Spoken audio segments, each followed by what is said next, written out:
Quelles sont les 9 raisons qui font qu'une personne va rester dans une relation qui est toxique? Souvent, j'ai des consultations en voyance ou en coaching thérapeutique et les clientes m'expliquent qu'elles restent. Et à chaque fois, il y a une raison, 2 raisons, 3 raisons. Et donc, j'ai rassemblé dans cette vidéo les 9 raisons principales que j'ai pu observer qui font qu'une personne va rester dans une relation toxique de couple. Là, on est sur la partie couple.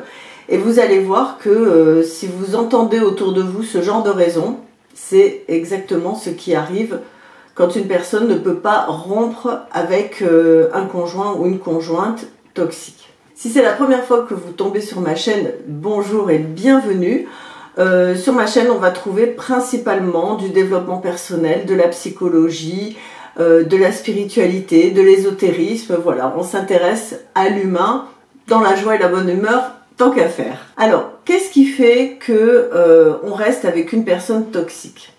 La première raison, c'est vraiment, je la donne en numéro 1 parce que c'est celle qui ne se voit pas, qui ne se sait pas, c'est quand la personne ne réalise pas qu'elle est dans une relation toxique. Elle trouve beaucoup d'excuses à la personne et dit non mais c'est juste qu'elle a un mauvais caractère, c'est juste que mon conjoint il est comme ça, et elle n'est pas du tout dans la prise de conscience. Donc ça c'est important parce que tant qu'on n'a pas pris conscience qu'on est dans une relation qui est difficile, qui est toxique, qui est problématique, bah, on n'en prend pas conscience, donc on ne sait pas et on ne le voit pas. La deuxième raison, c'est que ça peut être dangereux d'en sortir. C'est-à-dire que la personne est tout à fait consciente qu'elle est dans une relation toxique, mais la relation est vraiment dangereuse. Le conjoint, plus rarement la conjointe, c'est plutôt un conjoint, va menacer, des menaces physiques, voire est passé déjà à l'action. Hein. On voit bien le nombre de féminicides qu'il y a en France régulièrement. C'est 2 fois par semaine qu'on retrouve des femmes, hélas, qui sont tuées par leur conjoint ou ex-conjoint. Donc, elles ont peur, tout simplement, de sortir de cette relation pour leur survie, hein, tout simplement. Troisième point, c'est un petit peu plus subtil. La relation n'est pas toujours mauvaise. Il y a ce qu'on appelle des bons moments. Le conjoint a été odieux et puis d'un coup il va se rattraper, donc il va être un petit peu plus gentil, un peu plus sympathique. Et puis certains vont même aller jusqu'à faire des petits cadeaux, faire des excuses, dire oh je recommencerai plus, fais-moi confiance, allez, etc. Et du coup bah, c'est très chaotique, mais il y a quand même des bons moments. Donc on n'est pas dans cette prise de conscience, on revient au numéro 1, que c'est vraiment toxique. La 4e raison, la personne pense qu'elle mérite de subir cette relation toxique.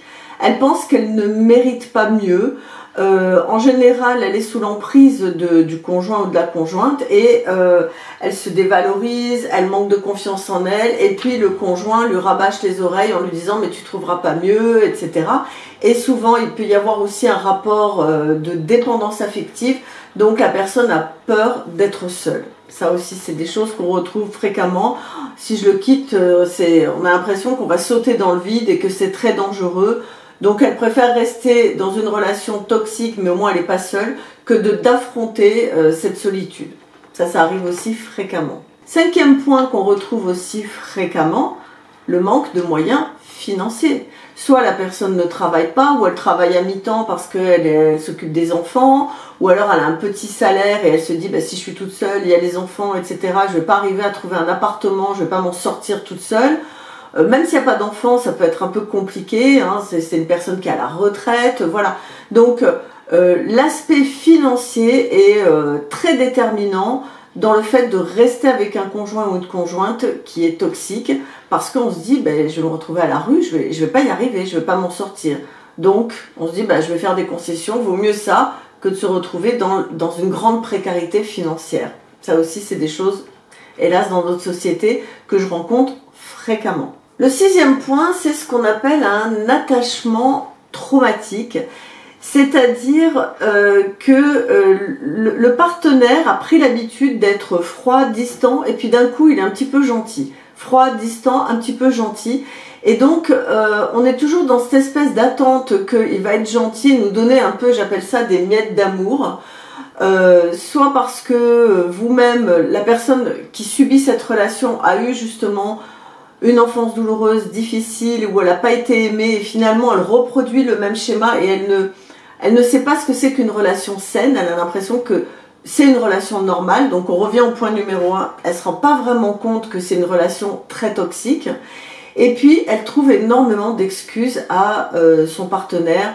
Il a eu lui aussi une enfance difficile, c'était douloureux, c'est pas évident, donc on veut le protéger, etc. Et du coup on reste dans cette espèce d'attachement un petit peu traumatique. 7e point, on pense que la situation va s'arranger. Il y a beaucoup de personnes qui se disent bon là en ce moment c'est difficile dans son travail, mais quand son travail va aller mieux, ça va être mieux, ça va mieux se passer. Et donc à chaque fois il y a quelque chose, il y a des prétextes, des excuses que l'on trouve à l'autre en disant ça va s'arranger, peut-être que ça fait qu'un an, quand la maison sera finie d'être construite, quand on sera à la retraite, quand ceci, quand cela. Et en fait on se rend compte au fur et à mesure que les années passent que ça ne s'arrange pas, ça ne s'arrange jamais. 8e point qu'on rencontre aussi souvent, alors dans des milieux peut-être un petit peu plus conservateurs, voire religieux, c'est que l'environnement n'est pas favorable au fait que vous quittiez cette personne. On vous dit tu t'es marié, c'est pour le meilleur et pour le pire. Donc on a l'image d'être une mauvaise personne si on veut quitter son conjoint ou sa conjointe. Et donc on a tout un environnement qui est contre nous, qui ne nous comprend pas et ne nous aide pas. Et donc du coup on a peur de décevoir toute la famille. Et vraiment moi j'ai rencontré des personnes qui m'ont dit mais mes parents ne le supporteraient pas, mes sœurs, mes frères. Et je vous dis ça se trouve dans beaucoup de milieux, mais notamment dans des milieux un peu où la religion est très importante, où c'est des règles, c'est très strict, très classique. Et là, du coup, la personne, elle se retrouve bloquée, coincée, parce que si elle quitte son conjoint, c'est presque toute la famille, sa famille à elle, qui va la rejeter. Donc c'est compliqué également. 9e point, et ça aussi on le retrouve très fréquemment, la personne a peur que les enfants lui soient retirés.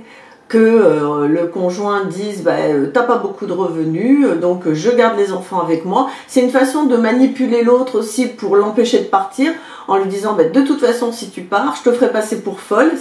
Vraiment je l'entends très très souvent. Je dirais que tu es une mauvaise mère, que ceci, que cela, et je garde les enfants. Alors évidemment si les enfants sont petits c'est compliqué.